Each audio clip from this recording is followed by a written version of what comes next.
It looked like a dog, They call it like the dog man or something. I mean, this thing was built. I mean, this thing was rugged. I mean, it's something I wouldn't want to tangle with it, One night, I'm sitting there and I had a dead body in my bed. Yes, that's when I started hearing the doors opening and closing and them walking through the house. Giant ruby-looking thing appeared in front of me, then one next to it, then a third next to it. The third one opened up a porthole in my room.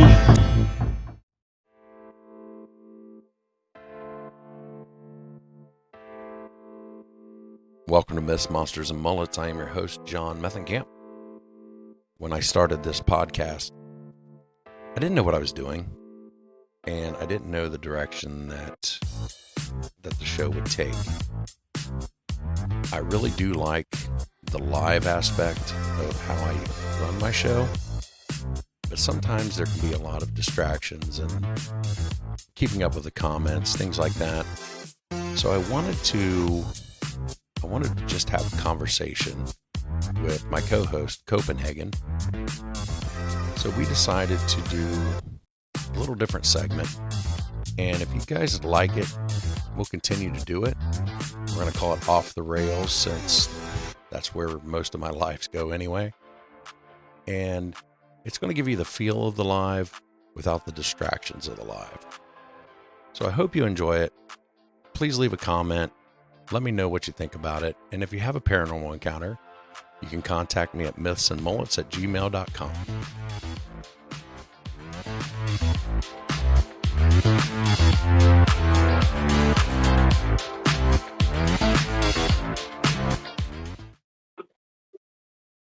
This call is now being recorded.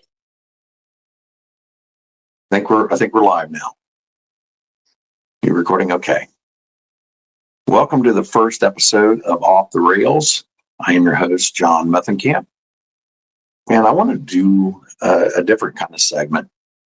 Something where we can still have the same feel of the live, but without the distractions of the live. So on this first episode, bring in my co-host, Copenhagen. And the way this is going to work is we're just going to, we've already picked a couple topics, and we're just going to talk about it. And it's just going to be a conversation. Nobody here is an expert on anything. But we have our own opinions, and that's what this is going to be. It's just going to be us talking, and I hope you enjoy it. So without further ado, Copenhagen, how are you doing tonight? Doing good. How about yourself? I am just peachy. I didn't ask for anything better than peachy. That's right. So are you guys getting this snow that everybody else is supposed to get this weekend? No, we get rain. I don't think I've seen a snowflake in 3 years. Well, I heard that they're talking about like Tennessee down to Georgia getting snow on Sunday night.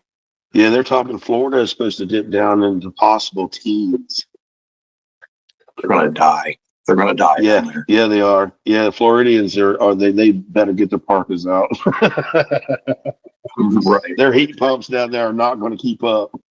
I was talking to the guys from Nevermore Hollows earlier. We were talking about that. I was like, hey, are you guys going to survive this? I'm telling you, when it gets to go like right now here, even it's cold for us. Like this weekend's going to be 35 throughout the day and down the teens at night. And we're just not used to it. We're just not. My heat pump doesn't keep up, so I'll have to throw a kerosene heater in my house or throw some wood on my open hearth just to keep the chill out, because my heat pump just doesn't keep up. Yeah. When I lived in Louisiana, like none of the houses had insulation on their pipes or anything like that. So right. I can imagine. Yep. It was a big lot of people wake up to the busted pipes, man. When it gets down to 19 and below here with some wind, a lot of people wake up to their pipes frozen here. Yeah. And it was just a big culture shock when I went down there. Like you got spigots, and they're coming straight up out of the ground, and I'm used to up here. You got insulation on them all the way up to the handle, and snow every year. Right. I mean, snow is an issue. Snow here is no issue, and when it becomes an issue, I've watched Walmart actually shut the doors for an inch of snow. 1 inch, Walmart shut. Yeah, when my sister she lived in Atlanta for a while, and that's when they actually got like 3 inches of snow. Oh, and yeah, that destroyed that whole place. Right, she's like, people were abandoning their cars on the freeway and stuff. Yeah, I remember that. There's like 200-300 cars on the interstate just abandoned, all over the place. I remember that. That's been about what, 6 or 7 years, 8 years ago, something like that. It's been 10 a long years. time. It was back in the 90s. Oh, But okay, long time. Shit. She I don't know.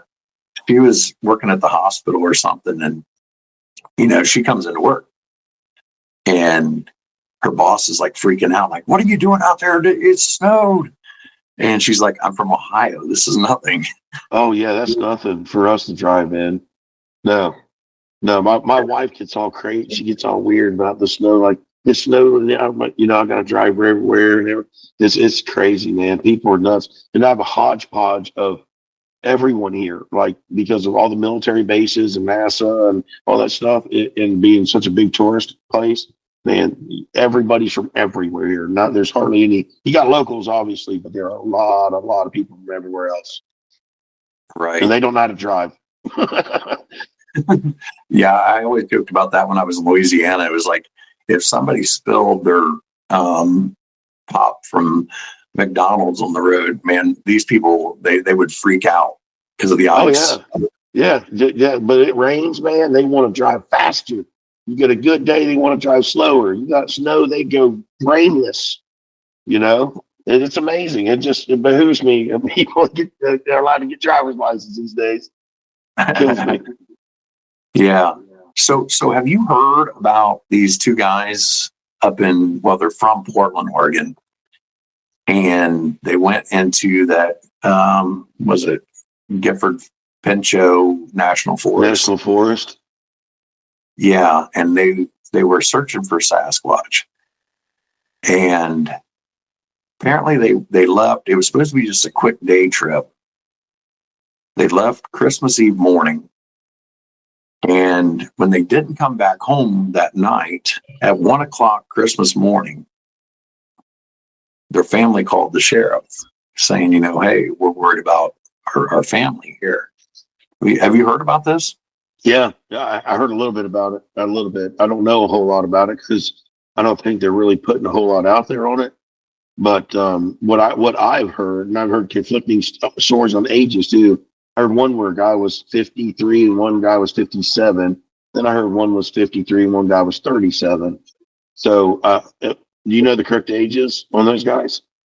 Yeah, the second one was right. There was a younger guy and an older guy. One guy in his 50s. That's what makes it strange to me too. Even stranger is having a younger man with a little bit of an older man there. That still happens, and in just that short period of time.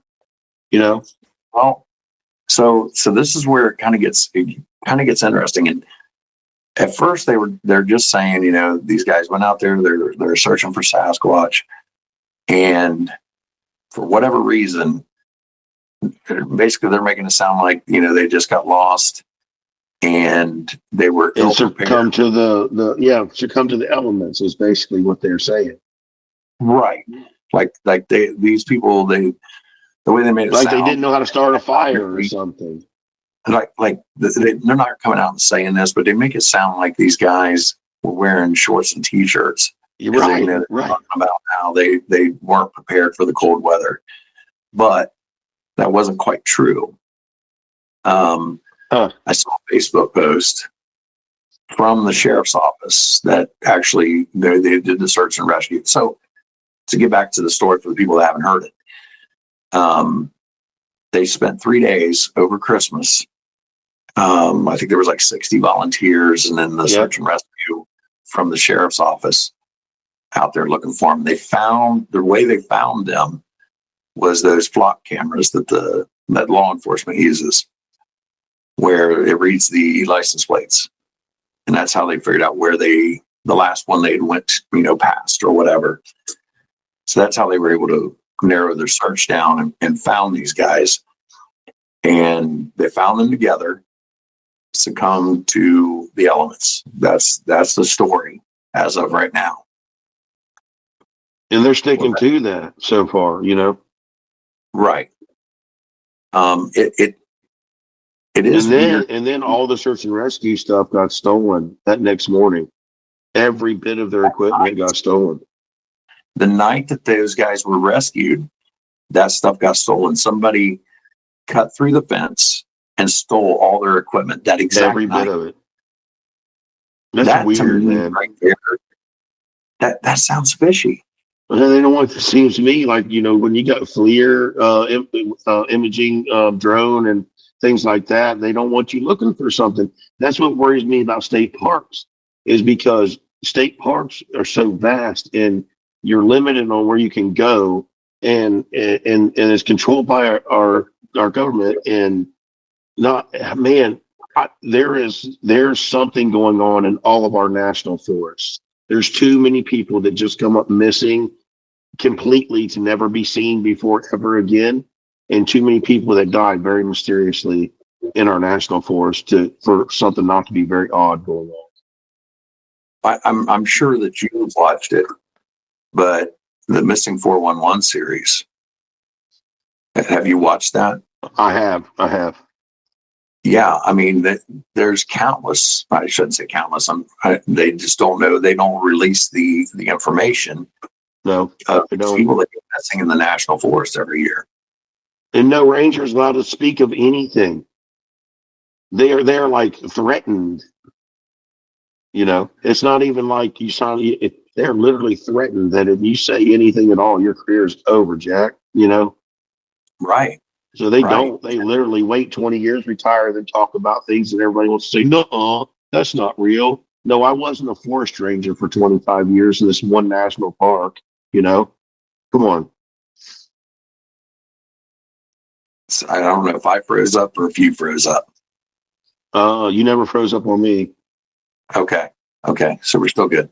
Yeah. I'll edit that part out. I didn't see anything happen. I must have been looking away. Yeah. So when I found this Facebook post, I don't remember if I found it or if somebody shared it to me or if I shared it with them. Everybody knows that I talked to the guys from Drunken Cryptids and Nevermore Hollows. We're in a group chat. I don't remember who shared what. I know we were all looking at this stuff.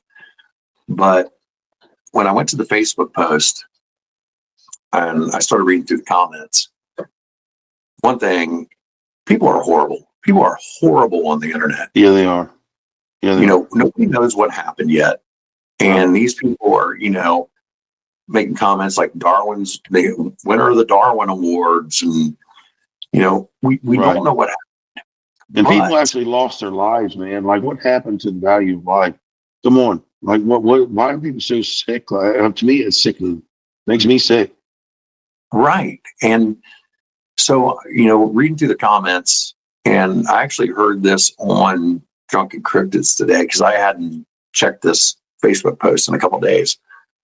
But somebody had commented about being related to one of these guys. And apparently, oh, wow, these guys were not inexperienced. I wouldn't think that they would go out in the mountains of Portland or out in the mountains of Oregon, anywhere like that, man, and not have some kind of experience and live there and do that, especially if you're going to go out searching for Bigfoot. I mean, Bigfoot's so real there to them that they have laws against shooting Bigfoot, man. You know, like I think California's got a law that you're not allowed to shoot Bigfoot or something like that. And you see when you are not allowed to shoot it, you know, or Washington State, one of them states have it, you know. I'm pretty sure it was California that I know that somebody was trying to get that passed. And their crossing signs with Bigfoot crossing signs on the road, like that's real. That's not there for joke. Like that's real stuff. They actually put them out for people to, you know, be careful, beware, watch out. You know. Right. So I did look it up from where the closest town that from where they were found to Portland, they were actually found in Washington State, I believe. Okay, all right. Just like on the border, it's like right across the border. But from center of Portland to this Willard is like 65 miles. So according to Google Maps, under good driving conditions, it was like a 95-minute to an hour, 90 to 100-minute drive from center of Portland. And I don't know where at in Portland they live. They just said they're from Portland. Right. So it's wintertime. The sun's going to go down at 5 o'clock? It's going to be dark. Right. And when do you look for Sasquatch mostly? Well, the way it made it sound from the sheriff's office, like they were supposed to be back that evening. Like they weren't going to be out after dark. See, I didn't find none of these reports like you're talking about from the sheriff's department stuff. Yeah, I was searching, man. You must have found a link or something good that I didn't get to see. I searched too. I've seen a lot of links on it, so I can't be exactly 100% sure which link it was where I saw this. That's pretty cool, though. I like to hear that, though. But these guys, from the way I understand it, these guys were experienced. Like this wasn't their first rodeo out there in the woods. Oh, and you know that if you're experienced in the woods, you take a little extra precaution. You don't just walk out there wearing jeans and a jacket thinking, well, I'm only going to be out here for an hour. Man, they got cougars and stuff there too, dude. Like they got big cats that like to jump on your back, and big bears, So. Right. So if you're from that area, even if you're from the city, you still know. Yep. This is not like living in New York City and going out of state or going down to Central Park to have a barbecue. Right. You know what I mean? Like this is real deal. Like this is life shit. When you go up into these mountains, anywhere in the woods, I don't care if you can go to the prairie for crying out loud, and you can get yourself lost and turn around for days. So you got to, these guys actually, I about guarantee that they knew what they were doing. This is very suspicious that there's no more that what I've found is very suspicious to me. Very suspicious. Well, the guys on Drunken Cryptids brought up a good point. Maybe the reason they haven't released these guys' names. Yeah. Oh yeah, that's another thing. Names. Maybe they're known for being Bigfoot hunters. Oh no, dude. Good thinking, man. A lot of well-known Bigfoot hunters love watching. They're able to go do that stuff too. Right. So I mean, Christmas Day, Christmas Eve. Like think about that too, John. Think about that too. Christmas Eve, Christmas Day. Family time, bro. You really got to be a dedicated person, really love that stuff, be into it to say, I'm going to take my Christmas Eve and I'm going to go Bigfoot hunting. Exactly. Think about that. Most people say, I'm going to take my Christmas Eve and go get my last deer of the season or you know what I mean? That kind of thing. Not go out and look for Bigfoot. That you really got to love and be dedicated to that. But that goes back to what you said. The deer hunters or whatever, they're dedicated to that, and that's the reason they give up that family time. Yes, so their family time to go look for Bigfoot doesn't sound like Joe Schmo that, hey, I heard about Bigfoot, let's go look for him today. Right. This was a planned thing. These two guys knew they were going. The family knew that they were going, and the family obviously, was fine with it. My wife would throw a fit. She'd be like, what are you talking about? You're going Christmas Eve, go searching for Bigfoot. Like, what are you talking? These guys actually, there's a lot more to this, John. Right. There's a lot more to this. And then you throw in the fact that all this equipment was stolen the exact night. And to me, that the reason that screams cover up is now you have plausible deniability of, well, what happened to the video? What happened Zero to the suspects. right? So now it's like, well, that stuff got stolen, so we just don't have any record of it. Think about that. Yeah, I mean, that's insane to me. When I saw that, I'm like, what? What do you mean? What? There's no names. These guys are out on Christmas Eve. They're come to the elements. All your equipment stolen the exact next day you find the bodies. Man, there's something going on with this, man. And the crypt jumping cryptid guys, they're onto something too with what they said about that. It was amazing. I didn't even think about that. That's pretty cool. Right. And it may be somebody that we know in the Bigfoot world on TV or YouTube or however, Right. And like I said, I'm not taking credit for that. That I did hear that on another show. Sure.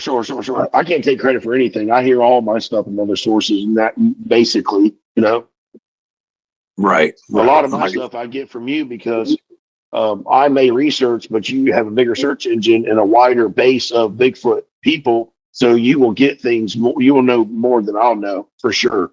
Oh, man, just by having you have a larger base of people with, Yeah, I'm not, and you're giving me a lot more credit than what I really have. Well, I mean, junking cryptids and they're just those guys alone, having them help brainstorm. Two heads are better than one, this and that. These guys are into what they're doing. They're very good at what they're doing. Yeah, I mean, I don't know. I think I'm giving you the credit you deserve. I mean, you absolutely know more than I do, and I researched the crap out of it. I'm like, great, here I'm coming into this, and this is all I have to talk with John about. But you had twice as much by just having a couple guys that you knew off of Facebook. Yeah, that's 2 steps on me on that, dude. But yeah, and then this is Coke Zero, by the way, everybody. Well, this is going to be audio only, so unless they heard you drinking it and assume that it was something else. Maybe they heard you crack it open. I did the video. I did my beard for no reason. It was lagging. That's pretty good. But no, those guys came up with a really good point with that. I mean, it's got me thinking even harder. But I want to know the conditions of the bodies. I want to know if they just succumb to the elements, like how were there frostbite? Were there any broken bones? Were there? Did they take a fall and have to stay in a gully? Did they get trapped and couldn't get out of somewhere that they slid down, or that kind of stuff? Yeah, and I'm kind of curious what kind of cell phone coverage is in that area. Right. It's probably not good. It's in the middle of the mountains, so it's probably not good. Right. But if you go to Verizon or whatever, you can put in an address or whatever and see what kind of cell phone service you can get there. Yeah. I would just be curious to see, what's available in that area. Right. Because like I said, they're not releasing the names and nobody gives out their cell phone anymore. Nobody does. And nobody remembers a telephone number anymore. There was a time we had to know 17,000 telephone numbers, and we did know them all by heart. You know what's funny about that is I can remember like my phone number growing up. I can remember aunts, uncles, grandparents' phone numbers. Yep. And I've been with my wife for 8 years. She's had the same freaking phone number. You don't know it. No. No. I only know my wife because it hasn't changed in like 15 years. She's had the same number for 15 years. It's the only reason why I know her number. What? But I still remember my very first telephone number from very first one. Yeah. You know what? It's kind of bad because I don't know my wife's phone number, but I do know my ex-wife's phone number. Oh, man. That's only because we have kids together and I had to fill out those emergency medical forms all the time. So I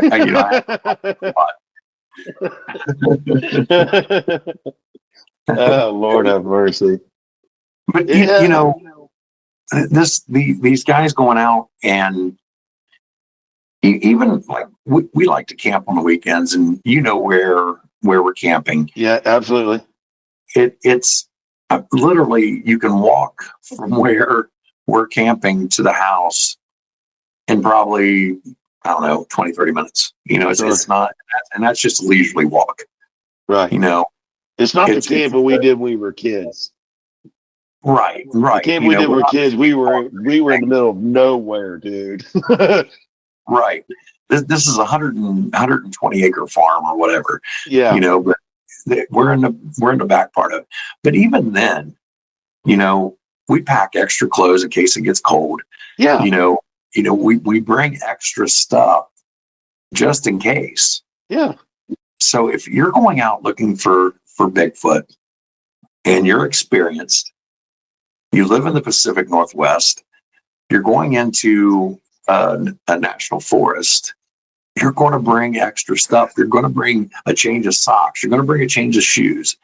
You're going to bring a change of clothes, period. Because you never know when you're going to step in a puddle and you don't want to be out there with wet clothes. I mean, that's rule number one. Survivor Man taught me that. Yeah. Yeah. I mean, that's the truth, though, man. It really, truly is. And those guys there's no, man, I'm telling you, you can say it 100 times over. There's no way they went in there unprepared. There's no way. There's no way. There's no way that they went in there with no way of starting a fire, John. No way, dude. No way. One of them, a ferrule rod, a knife. I mean, something. They had something to make sure that they could keep warm, that they would not succumb to the elements. I'll be able to start a fire. I'm telling you that you get me. I will make fire, bro. Telling you. Right. There's nowhere I'd go that I wouldn't have something to create fire with. No, there's nowhere. If you've watched enough survival videos or done enough anything like that, there's enough on you electronically to take out to start a fire. Little piece of metal and a battery and a piece of cotton. Bam, you got fire, son. I'm telling you, they knew that something's odd. Right. And that's what I was getting ready to say it, but you beat me to it. Sorry. If you're going to be out there, you're going to take supplies. One of those supplies is probably a flashlight. Yes. What's flashlights have in them? They got batteries. You can make fire with the battery. It does. Yeah. Some of them even have a little bit of fabric in them where you can take that out to get that son of a gun to go too. Well, you're wearing clothes. You've got some kind of fabric that you can use. Maybe if it got wet, okay, I can see that. They're still, these guys were, from what I understand, they were not ill prepared. They were not inexperienced going out there. Nope. They had to have at least a knife. They had a flashlight. Right. And they had their cameras. Right. Something. They had a book bag. They had extra batteries, water. They probably had something to munch on. I mean, I'm telling you, man, this is very weird that they're hiding this. And I don't care what anybody says. There's stuff being hidden here. Big time being hidden. Right. You can't convince me otherwise. You really can't. And so then that takes you to what happened. If they're experienced. So if they're experienced, that means they were prepared. They're going out there. They had only planned on going out for a day trip. Maybe they were going out. Maybe this guy had already seen. This is all speculation. Sure. Guy, had seen something there in the past, or had a hot tip on, hey, this was seen in this area, 24 hours ago. Whatever. I don't know. This is all speculation. You're going out there for a quick day trip. If this is what I was getting to earlier about the sun going down at 5 o'clock, you've got a 2-hour drive there. Yep. 2-hour drive back. So there's 4 hours of your day right there. Okay. So even if they left at sun up, say 7 o'clock in the morning, they're not getting there till 9. They've got to leave by 3. That's only a 6-hour window of being able to search for Sasquatch. Right. That's not a lot of time. It's not. It's not, because that doesn't even take into account stop and take a piss or something, you know? Yeah, it almost seems like I don't know how to put it. It almost seems like what's the point if only going for 6 hours? So What's the point? What's the point? If you're only going out there for, let's say, 6 hours, and I'm assuming they left at sun up, you know? Yeah. We don't know any of this stuff. Right. But just assuming you have 6 hours of daylight, and I don't know the conditions out there, but even if sundown's at 5 o'clock, even though I live in flatland, so we get that twilight time, before after the sun goes down, but you can still see. Right. But I know when I'm in the hills, that amount of time is a lot shorter. Yes, it is. And so they're out there in the mountains in these heavily forested area that you go from rainforest area. Oh yeah. Yeah. You want to talk about dense and the canopy being really thick. That's a place where the canopy's thick. Right. So they didn't have, they may not even had 6 hours. No. So, okay. So they're going out there, and what happens? They run into Bigfoot, and he chases them into the woods. Because if I saw Bigfoot and I know my car is over there, I'm running from the car. Yeah. What if Bigfoot's between you and your car? Or you're going that way. Right. You're running away from it. You're running into the woods, whatever. Yep. And what if it wasn't Bigfoot? It could be, man. If we just knew a little bit more on the conditions of the bodies, on what truly what they were like because it's hard to know it must succumb to the elements. Well, I mean, it could just be sitting there frozen, solid, like control. You know how many people that and they got scared to death. And that's what it was. They died because they got completely scared to death, and their bodies are contorted and just in atrophied and just stuck like statues, because something terrified them completely to death. Right. And why 6 hours? Think about it too. 6 hour time to go look for something. Did one of them say, "Hey, man, I went to this spot and I saw a sign like you wouldn't believe. Like I saw a nest, or I saw all kinds of marking, and I saw this, or I had an experience. We need to go back. I don't care if it's tomorrow. I don't care if it's Christmas Day. We got to go, right? I just want to show you this one spot, or whatever, that type of thing." And they get there, and they wasn't thinking about just going to look for Bigfoot, body, dog, take a picture. Maybe they had a destination. They had like, "Hey, I need to show you this." And when they got there, they wasn't supposed to be there. Like, you showed up on the wrong place, Jack.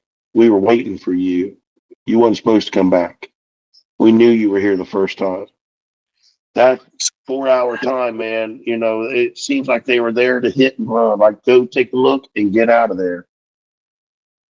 So this is now I'm going to throw I know that was a curveball, but maybe you got a slider you can put in there. I don't know. We've had all these drone reports. They had drone reports in Portland, Oregon. Oh yeah, absolutely. What if it was UFOs? What if it was UFO, man? What if they got zapped and that was it? That right there where you are, you're done, dude. They found them 3 days later. 3 days. That doesn't prepare that entire 3 days. They could have got. This is all speculation.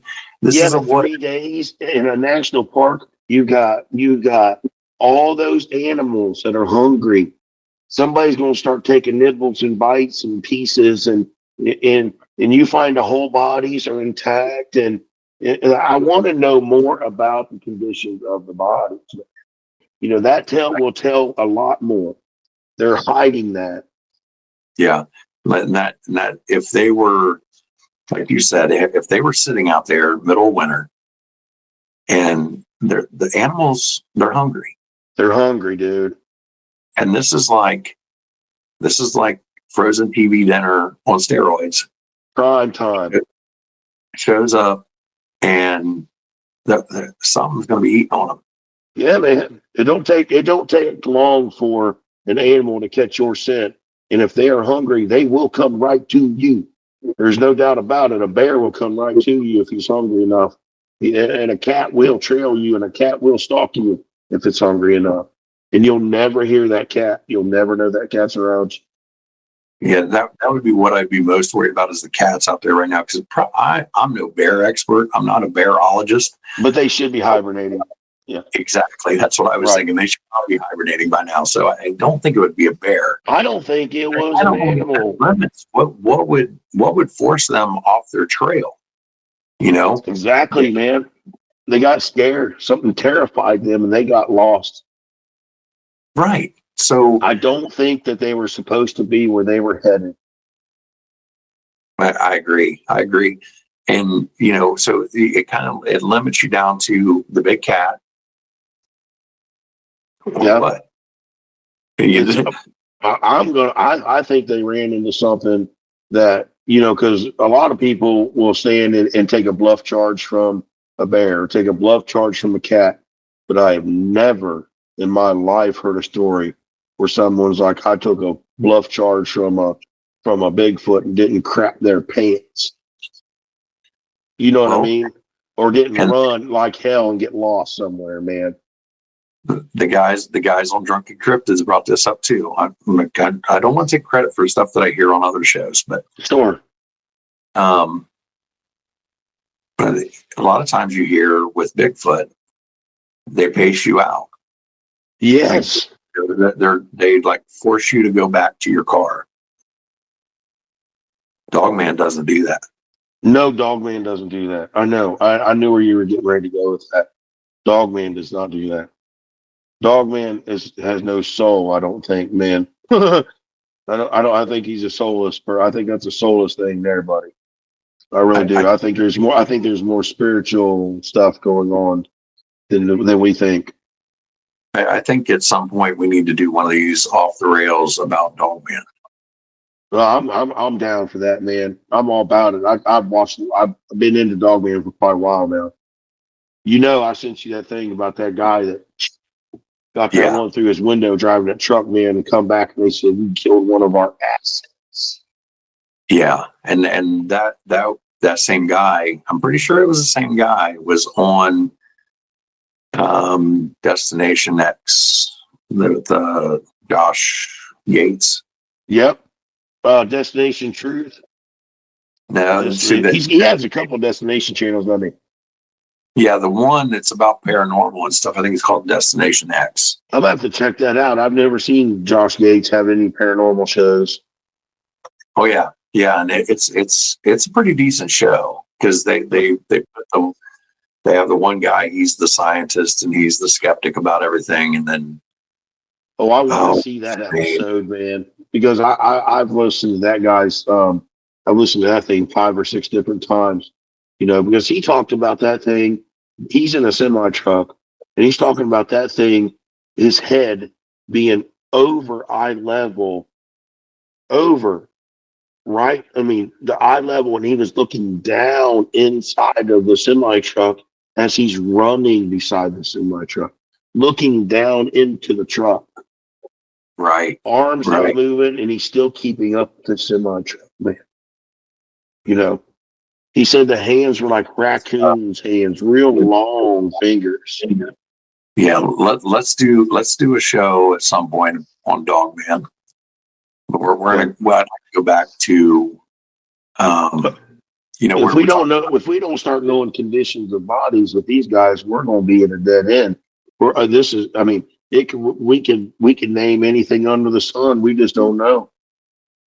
Right. But, it kind of leads us into there's a lot of famous stories of people going missing. And, what was the little boy? What was his name? The one that was, The 3-year-old. yeah. I can't remember his name. I should have wrote it down.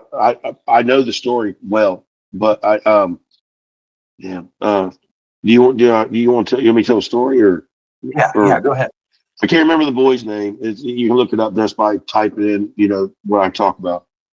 This boy goes missing, right? And he's in when it's through the backwoods from his property into a swampy area. And in this swampy area, there's like a moat that goes around this little island, right? And on this island, it's nothing but a briar patch. The whole island is a briar patch. They said pretty much no man can walk through this thing. You'd have to, chainsaw it and do whatever. Anyway, this little boy went missing for like 3 days. And 3 days, day and night, was out on this little island and said that he was fed by a bear.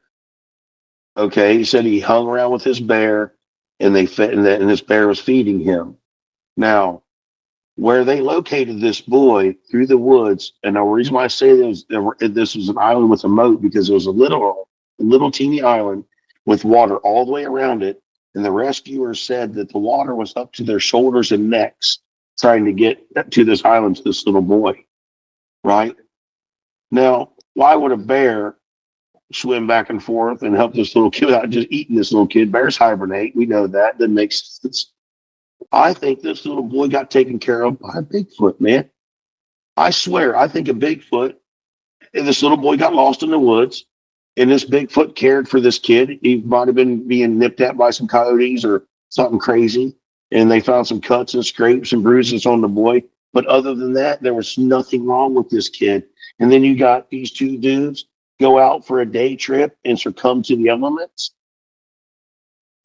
But this little 3-year-old boy says that a bear takes care of him. He wouldn't distinguish Bigfoot from a bear. He's 3 years old. But not only that when that little boy went missing, it was cold then too. It was absolutely cold, and it was raining. They said it was sleeting rain. It was freezing cold, and that boy had no frostbite. He didn't have hypothermia, nothing like that. He was just scraped up and bruised a little bit from being taken through the briars and stuff. That was in like North Carolina or something, Yep. wasn't it? North Carolina. Yep, absolutely. That's crazy, man. That's crazy. That's a true story. That's on the news, That little boy talks about a bear feeding him. You have that one guy, and I can't remember his name. He went out 4-wheeling or something, and he rode his 4-wheeler past these people, and hey, how you doing? Or he drove by with his truck. I forget, but somebody had seen him drive by. They find, he doesn't check in, and they end up finding his 4-wheeler in the run position, like the keys in the run position, out of gas in the ditch, and he's nowhere to be found. That's it. He's just gone. Just gone. There's no trace of this guy. They never found that guy. No, They never found a shoe or anything from the dude. nothing. He left his wallet and cell phone in his vehicle. Man, I think people hit warps or something. Like, I swear there are portals, places that open up and people just go right into them stone guns, dude. I swear. So my thought is, he's got his 4-wheeler out there. He's doing whatever. And I forget how far away they said the 4-wheeler was from the vehicle, but it was a distance. I think, and this again, just speculations, just my opinion. I think he saw something and he chased after it, and it got him. Yeah, man. I mean, it makes perfect sense. It's Because scary, dude. you just got off your four-wheeler and, to look at something, it Left it running and it ran itself out of gas. in the ditch. So if he got off of it, he ran after whatever or ran. He wouldn't have ran from whatever, because if he would have ran, he would have just drove the four wheeler and chased the son of a gun, right? Right. Unless it was that. So, or he'd have ran towards his truck, is what I mean. So he got off and probably had to chase it to where the four wheeler couldn't get down the ditch and through whatever. You're probably right, dude. Right. So, I mean, there's so much, and they considered foul play. Well, nothing was stolen. I got a his question wallet for was you. there. I got a question for you. Where in this country is it well known for Sasquatch to be aggressive? Because I know that there are parts of the country where that he's known not to be aggressive, and there's parts of the country where they're known to be aggressive. From everything that I know, the farther south you get, the more aggressive they are, and more towards Appalachia. The ones in the Pacific Northwest don't seem to be as aggressive, and the ones in the Northeast don't seem to be aggressive. So like skunk ape, things like that. And that's just, I mean, again, nobody knows, but this is just from what I hear. And, you start thinking about all these different violent encounters, except Ape Canyon, that's in Washington, Yeah. Oregon. Right. That was a violent encounter. But for the most part, when, you listen to Sasquatch Chronicles or whatever, the violent, the aggressive ones seem to be more towards the south.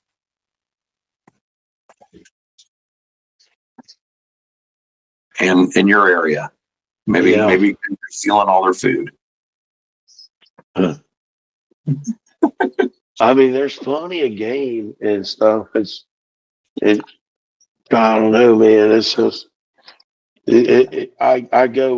when people just flat out disappear and there's nothing to be shown for it, I go one of two ways: abduction, or something got a hold of him. Because I'm telling you, I'm into cryptids, so I could name a few that I think could possibly be culprit, but it always comes down to the big guy to me. Like he saw the big guy, I was like, I'm going to get a photo, and big guy turned around and stomped him into the ground or something. Very well could be. I mean, everything's speculation at this point, but when I'm running a show called Myths, Monsters, and Mullets, I'm going with the monster probably. I am too, man. Well, there's just too much that we don't know. There's too much we can't explain. There's too much that's going on that other people that have been big times have been very skeptical or starting to look at it like we do. A lot more people. Especially with having shows like what you got going on in Drunken Cryptids and things like that. It starts to get people to like, yeah, what the hell was it that I saw out there that day, or that kind of stuff. I think that happens a lot because when we were growing up, we didn't have the internet. There was no such thing as podcast. You had to watch. We had to watch TV with what was on. You couldn't stream something. You couldn't just pick, hey, I want to watch that. No, wasn't no DVR or nothing. So, you had In Search of, things like that, and Unsolved Mysteries. But now with the internet, I hear people say all the time, well, why is there's so many more sightings now than there used to be? I don't think there's more. I think it's just the information's out there now. The information's finally getting there. I remember the first time I ever seen anything on Bigfoot. It was a documentary on the Falk monster out of Arkansas, and that family that got terrorized by that Bigfoot in that home. They call it the Falk monster of Falk, Arkansas. Man, that got me.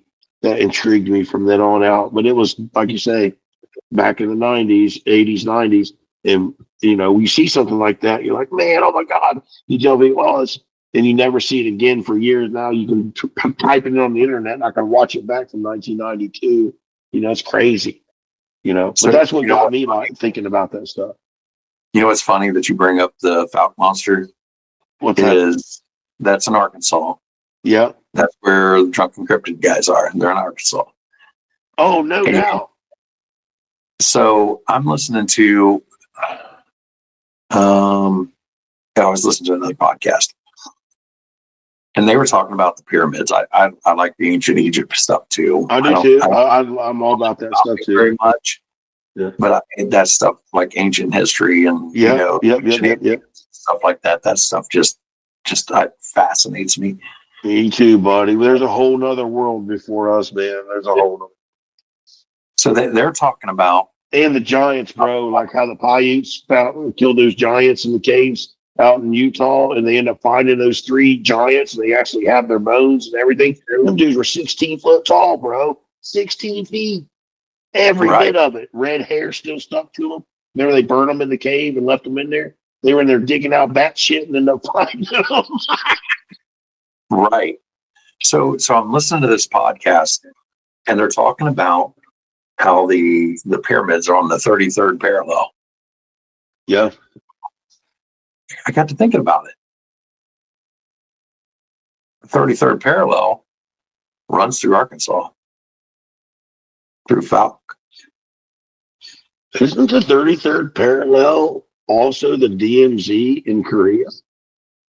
Well, like most of the major wars that ever happened along the 33rd parallel. 33rd parallel. Yeah. Hey, no shit. Yeah. Have they been to Falk and looked through it? I'm sorry, I didn't mean to interrupt you. Go ahead.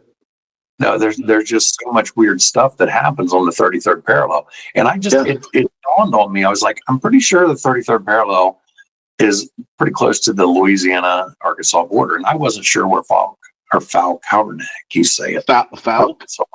Yeah. I wasn't sure where Boggy Creek and all that was. Yeah, Boggy Creek. Yeah. The Boggy Creek monster. Yeah, that's right. The legend of Boggy Creek. I Googled this, and it's on like the 33.2, was it latitude? Yeah, latitude. Yeah, latitude. Yeah. 33rd parallel. You got latitude, longitude, latitude. Yeah, longitude. It would have to go across, right? Yeah, so it's latitude. Is latitude up and down or across?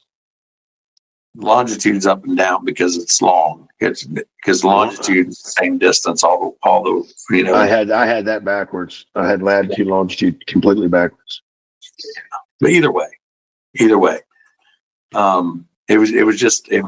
dawned on me like that's got to be close to there. And sure enough, Boggy Creek on the 33rd parallel were all this weird. God.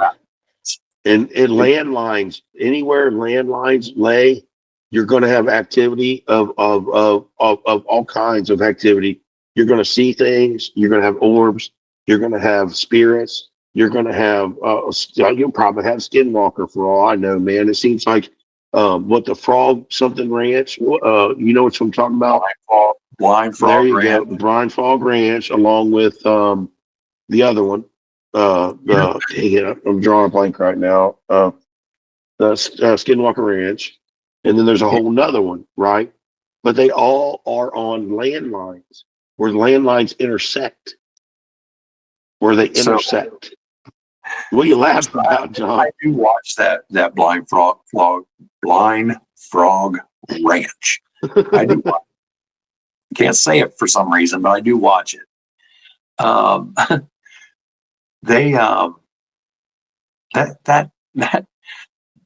That ranch is only like 160 acres. Yeah, it's not very big. It shouldn't be considered a ranch at all. So you know the farm. My family's farm. Yeah, basically the same size as that farm. Yep. Well, I'm watching an episode the other day, and they go to this mine that they found by drone on this 160 acres. Okay. Like, how do you not know that this mine is on this 160? You're not talking 160 miles. Our farm had almost 500 acres. We knew a lot about it, So they go to this mine that they saw on the what do they call that, where they use the LiDAR scan? Yeah. Okay. They go to this this mine, and they've got to camp overnight because it was such a long hike. Oh gosh. I'm thinking, you've got to be able to walk that in like an hour. So they're really stretching that out, huh?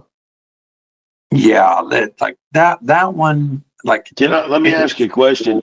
Now, there's one ranch, okay, and I don't know the name of it, and this is one of the best interviews I've ever seen before, and I can never find it.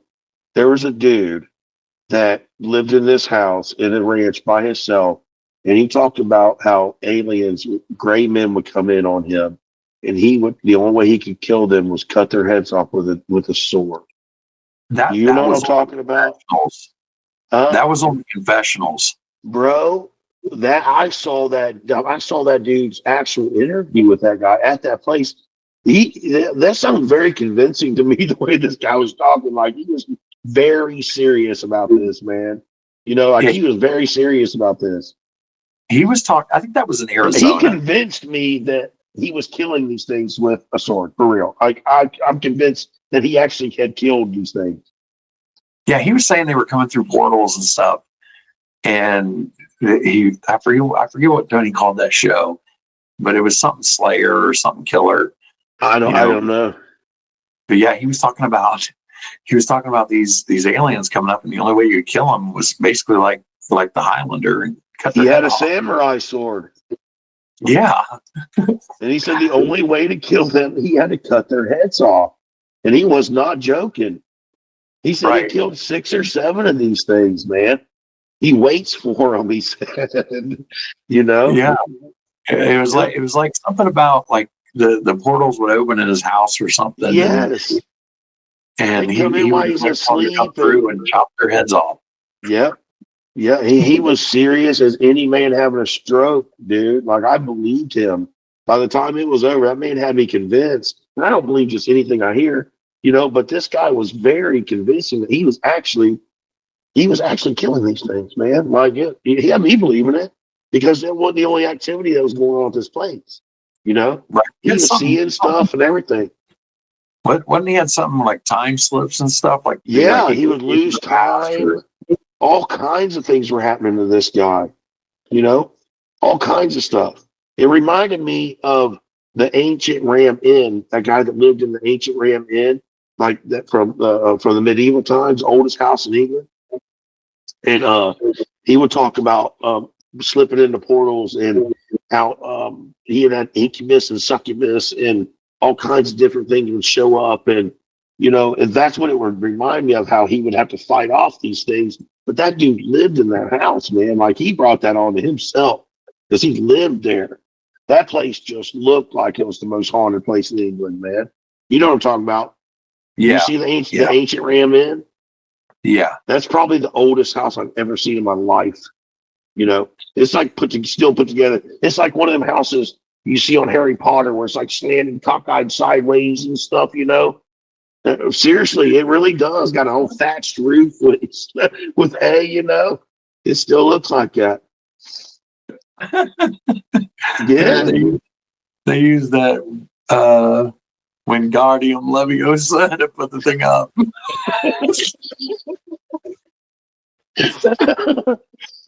Are you into the Hobbits and all that kind of stuff?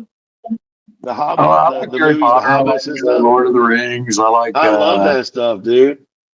And I love them hobbits with the big feet. Them dudes kill me, got the big beards and stuff, and they're always ready to go to battle. I love them dudes. Yeah, they're my favorite. I do like the Lord of the Rings. That's one of my favorite fantasy stories. Mine too, man. I've read the books, I should say. And when we were kids, it was Willow. You remember Willow? I know, man. Willow's still good. Willow's still the little not the leprechaun. I think what not a leprechaun, but a troll with the nose. Always Right. running after Tom Cruise in that thing, man. That thing it still gets to me, man. I still get goosebumps. That thing, you know, I love it. Speaking of trolls, have you ever seen the movie Troll 2? I have not seen Troll 2, but I've seen Troll. It has nothing to do with Troll. It doesn't? No. Dude, I'm pretty sure it's on Tubi right now. You need to look it up. It is like one of the worst movies ever freaking made, and I love it. You're like, I love this movie. my wife hates me watching movies like that, and I laugh so hard. Oh my god, dude, you got to make her watch it. It's freaking great. She'll hate it, and I'll love it. I'll love it. I guarantee it. The acting, the writing, the special effects, everything is freaking horrible, and I love it. Oh, it's one of those dumb movies you can't stop watching. Oh yeah, and here's the thing. There's also a documentary about it. I think it's called "The Worst Movie Ever Made" or something like that. Get out of here. They talk about the guy who made the movie. Like, he thought he made like the best horror movie of all time. and when they did the premiere of this movie, the director's there, and everybody starts laughing, and he got pissed because everybody laughing. This is a horror movie. Why is everybody laughing? This is my masterpiece, my Picasso. Right. Oh. Right. Yeah, you gotta watch it, dude. There are so many good, stupid lines in this freaking movie, and I love it. I'm telling you, I love that stuff, dude. Leprechaun, all that stuff. I love those corny ass little movies like that that make me laugh. I love them. I love them. So, something I forgot to do this year, because it's been kind of a tradition around my house for about the last 4 or 5 years. Have you ever seen Santa Claus versus the Devil?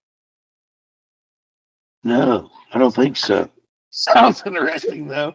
It sounds fucking pretty interesting. Well, they you can find it on Mystery Science Theater 3000. They did a thing on it. So this is your Christmas movie each year now, dude. It's Mexican. It's like a Mexican made movie. Okay, cool. So it's got really bad voiceovers and stuff, but like Nacho Libre, horrible but funny. I can't believe like there hasn't been riots in the street, because it's probably because nobody's ever heard of this movie. Probably not. You're very right. This freaking movie has to be one of the most racist things I've ever seen in my life. Shit. And it's a kid's movie. movie. I've got to see it. I've got to watch it. I have to, dude. What is Santa versus the Devil, you said? Santa Claus versus the Devil. It is so bad. I got to write this down. I love it.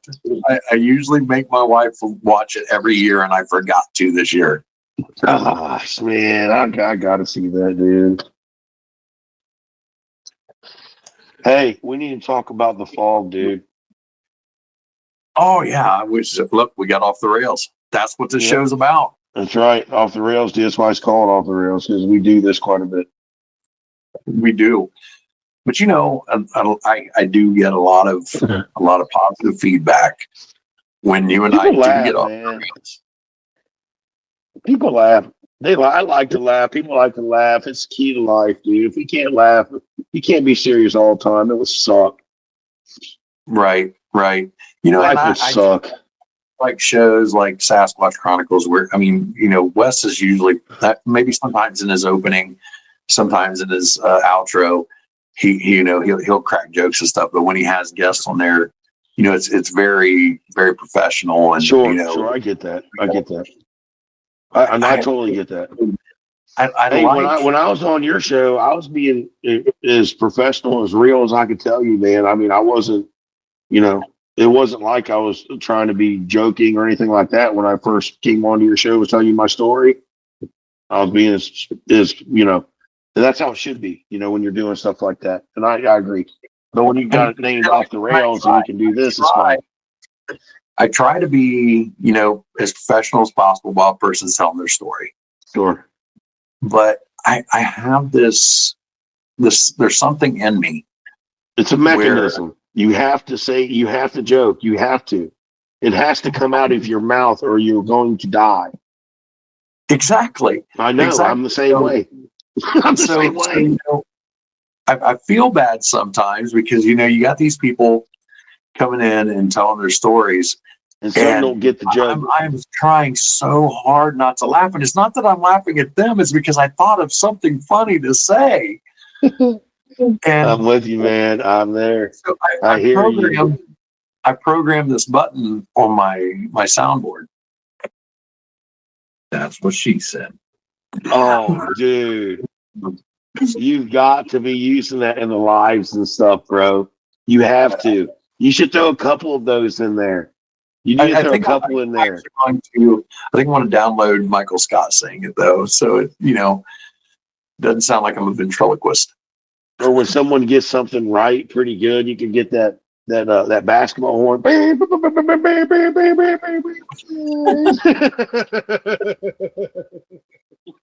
Oh, that'll be fun. Yeah. Anyway, let's talk about that fog, man. Let's talk about the fog. We've been doing this for how long now? Oh my God, it's 8:45. We've been doing this for over an hour. You gotta get up for work. Oh, I'm okay, but my bladder won't last much longer. But we're going to talk about this fog. All right, I you go ahead and then you let me know when you want me to.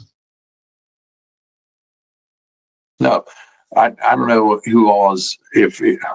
Let me start that one over.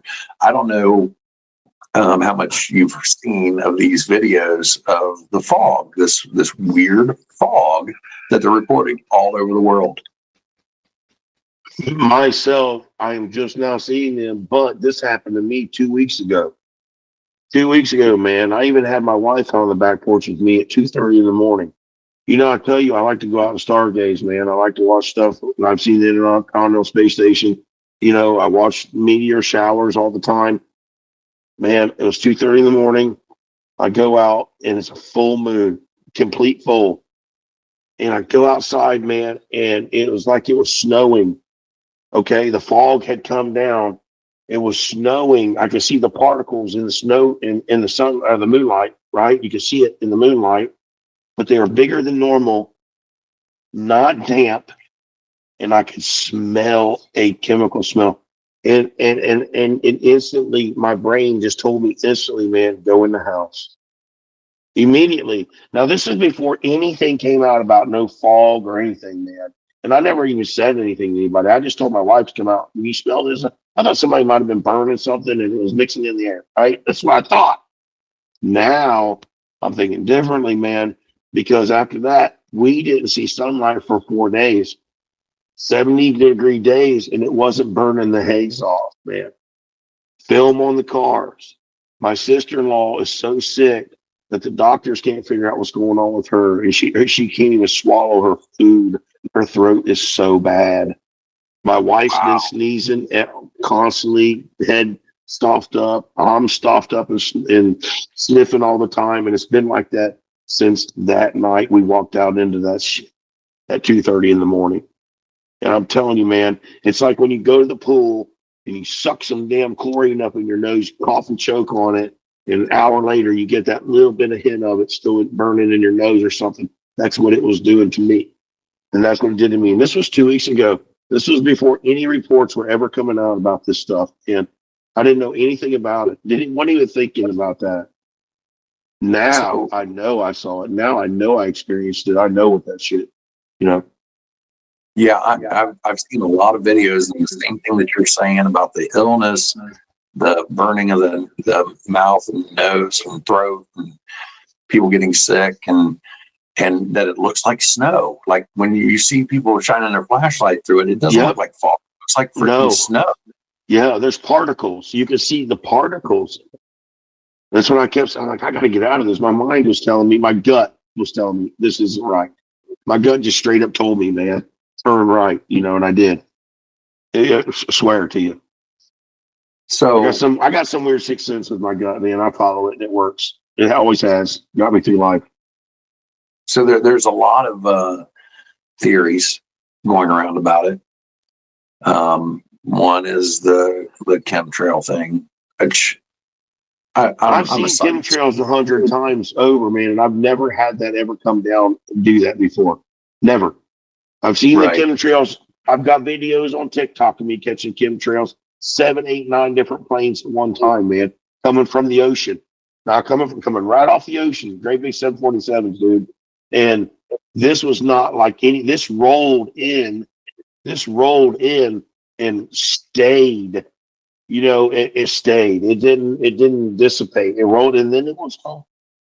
Then it was gone. It was gone. One day it was sunny again. 4 days. 4 complete days. Day and night. So what just happened right before the fall 3 weeks ago? Right before the fog. Those drones. Exactly. Yeah, man, them drones, dude. Remember they were spraying shit everywhere. Yeah. There was reports of them spraying and shooting stuff and Yep. whatever. But now everybody's looking up. Okay. Well, there's no reason to think otherwise than to think that they were trying to cover something up throughout the daytime too, because the sunlight was not busting through this. You could not see a plane. You could hear the plane. You could hear a helicopter, but you couldn't see nothing, Jack. They were doing whatever they were doing, and they were seriously getting it done. And I'm telling you, because I could hear it, I just couldn't see it. Yeah. That's what a lot of people are saying, that, can't see the drone. The fault's in there. Yep. And these were I didn't hear any drones. I didn't see any drones. These were actual big planes, actual military choppers, big choppers, and they were flying more than normal. Well, there's flight patterns that are scheduled regular flight patterns out here, and I know them. I've been here so long, especially with the helicopters from Eustis and the F-22s out of Langley. I know when they're flying, and when it's not them, I know when it's not them because it's not them. It doesn't sound like them. They take one course, come back. It's a flight pattern. They're getting hours in, right? But this was unscheduled. This was something happening at 2:30 in the morning. So Yeah, it's weird, and going full circle here, we're probably never going to find the whole story. We're not going to find out what it was. I don't know. It's dangerous, man, because I've told you about my grandfather and how he passed and what he got and how he got sprayed with that stuff over in Nam. And man, how are we gonna know 20 years from now? I don't have, I would say something else, but tumors growing out of me somewhere or something. We're sorry, but you have these symptoms from back in 2025 because there was fog in the air. Well, call this number and you could have a freaking lawsuit. I'm dying because of that. Yeah. We don't know. That. We don't know. Yeah. And it's scary, dude, because it's happening everywhere. These people are coming out of the woodwork with it, man. And we're not talking United States. We're talking U.S. We're talking Scotland, England, Ireland. You name it, it's happening. Yeah. I didn't see any of this fog. And maybe it's because the meth clouds in Indiana are just too strong. No, I'm really surprised you didn't, because they talked about Ohio too. There's a lady in Ohio talked about her throat's all messed up and she's really sick, Yeah, I'd seen a guy talking about it where he hadn't seen, like, this fog lasted for 3 days, and it was in Ohio. I know, man. And what's going on in Ohio, I wouldn't want to live there anymore. I'd be terrified. I wouldn't want to drink the water. I wouldn't want to swim in the water. I wouldn't want to be nowhere where it rains, because all the chemicals are burned off of that train and everything else, man. I swear they're trying to kill everybody in the whole state of Ohio, man. It's like they want to wipe Ohio off the map for some reason. The tornadoes, strange thing about tornadoes, John. We grew up, we were always told we can't get hit by tornadoes because we are in between two rivers. We always were told that, right? Now look what's going on. Ohio turned into Oklahoma overnight, man. Oklahoma, Ohio, you're Oklahoma now. Yeah, we were told that, but I think that's just an old wives' tale about the two rivers thing. Well, we never got hit by tornadoes growing up. Yeah, but It might be a wives' tale and all that. We heard the sirens go off a couple times, but we never got destroyed. Xenia got hit in '78, and then got hit in the '90s. I worked for Shastar delivering furniture down there. I remember that. But other than that, man, we never got it. Little mini tornadoes and stuff would tear things up, but we never got no F3s and stuff like that coming through there like that. You know what it could have been. When El Nino exploded, I moved out of the hometown. Yeah, that's what it was. John's gone. Take care of it. My mullet pollen was keeping the tornadoes away. That was feeding it, man. That was just keep feeding it. But yeah, that's the problem. Now we have all these turbines over here, these wind turbines over here in Indiana, and it's just my pollen mullet seeding the clouds and taking the tornadoes over to Ohio. Yeah, that's scary to talk about when you talk about seeding, because that's falling right in with the chemicals, falling right in with the fog. And you got these pilots that were like, okay, I wish I could find this interview. When I find it, I'll send it to you. This pilot, he goes, well, I'm 57. I don't have any kids. I've never been married. What do I have to worry about? I don't have, because the guy asked him, he goes, well, if you're spraying these chemicals everywhere, wouldn't you be worried about your family? And that's what he told him. He's like, they pay me enough. I don't have to worry. I don't have family. So these guys are soulless. They're heartless. Yeah. They're soulless. They got that dollar on their mind, and they don't care if we die, man. And they really are truly spraying shit on top of our food and everything else.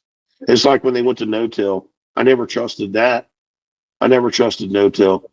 When they stopped pulling the ground up, they started putting these hydro seeds and all that stuff in the ground. We got to eat that kind of food.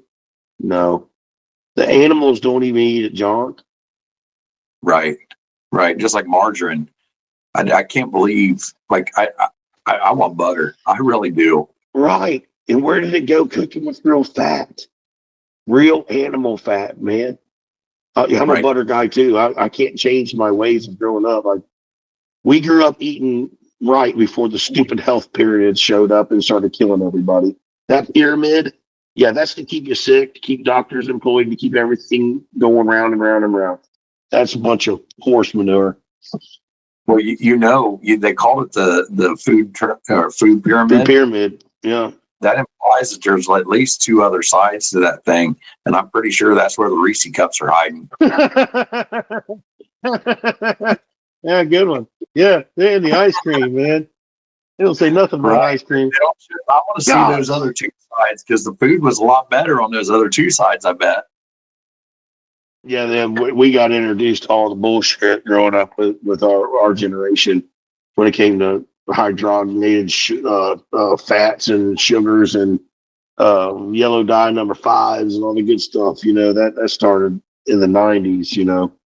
Well, teenage years, I would say. Because when I tell people that we had bottles at our drive-thru till like 94, they tell me I'm crazy. I'm like, no, dude. I used to walk these things up there and cash them in, get 10 cents a piece for these things. Don't tell me I don't know what I'm talking about. I got money for those jokers, dude.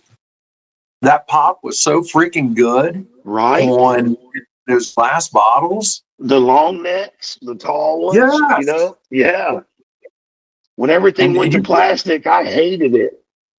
You could go buy a pop for like 50 cents and then take the bottle back and get 10 cents back. Yep. You basically paid 40 cents for a soda pop, man.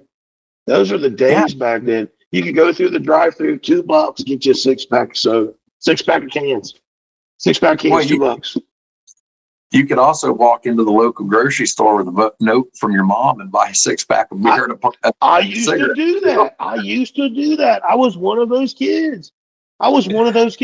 When I would walk into the drive-thru, hand the note, and they knew it wasn't my handwriting. I didn't write that pretty. They knew my mom, Bolton's. The Boltons ended up getting it after Roger.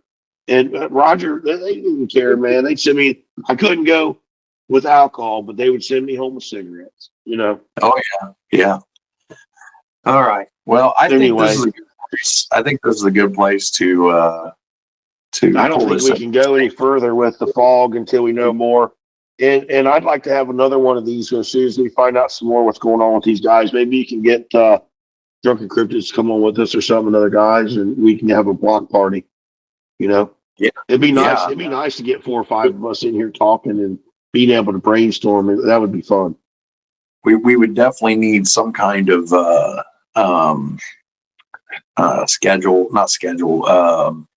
rules on who's talking at each time, because we would have to mic. You know what I mean?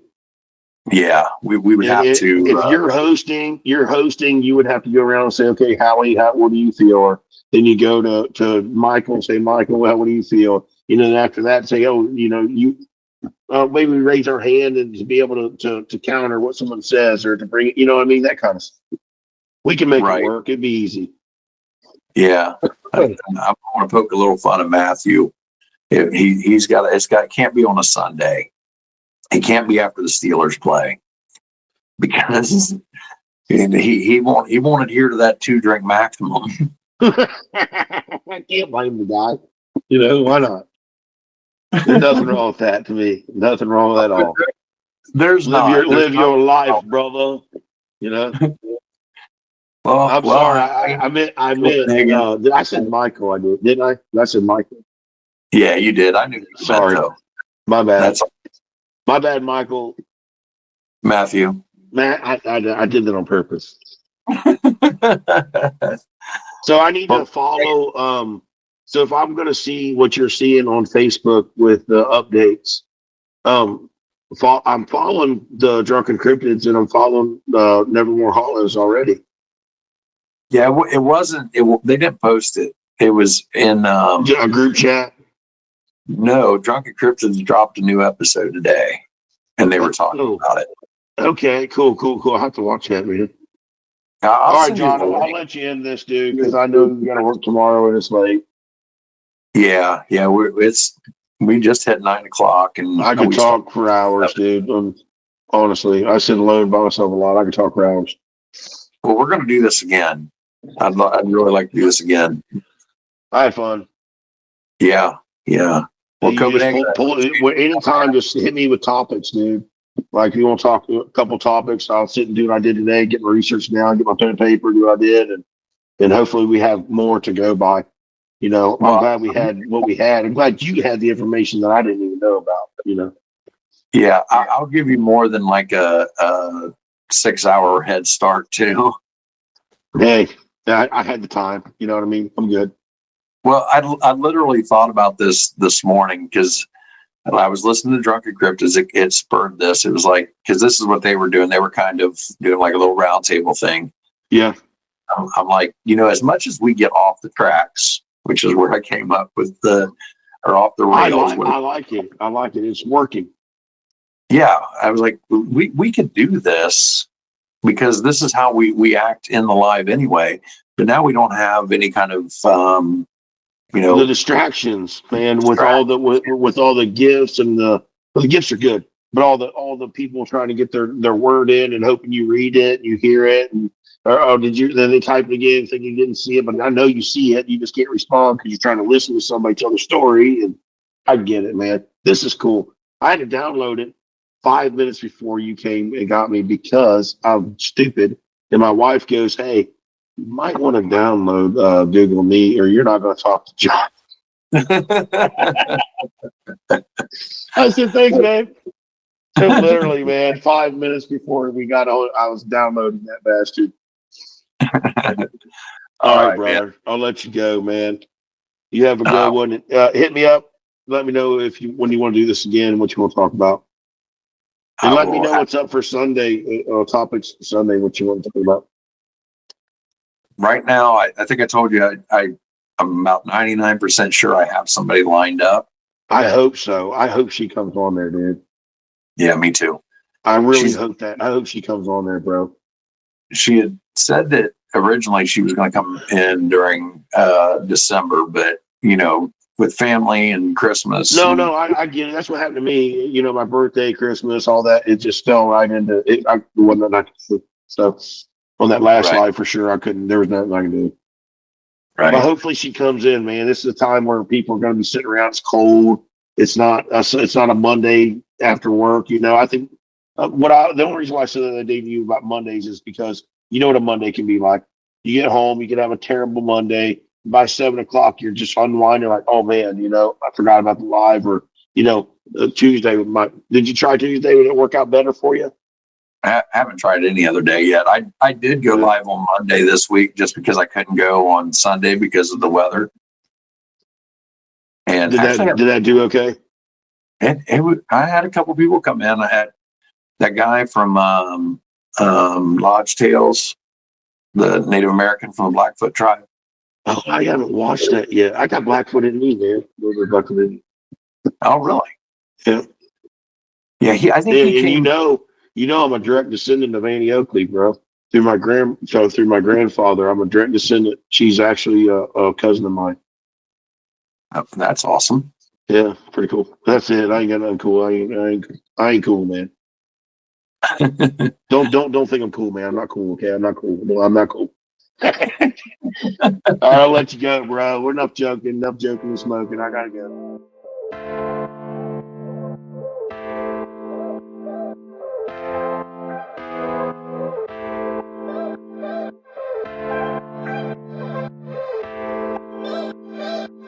Cause girl, we're rolling like a freight train. Cause what you make me feel is insane. Cause girl, we're rolling like a freight train. Like we do. Yeah.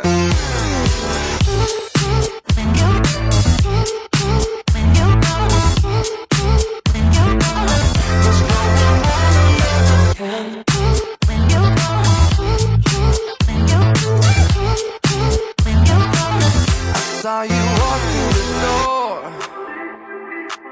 like you ain't been here before. I didn't know what to do just to get closer to you. When all the heads turn your way, cause every room is your stage. And girl, I could not believe when you look back at me. Oh, yeah. Cause girl, we're rolling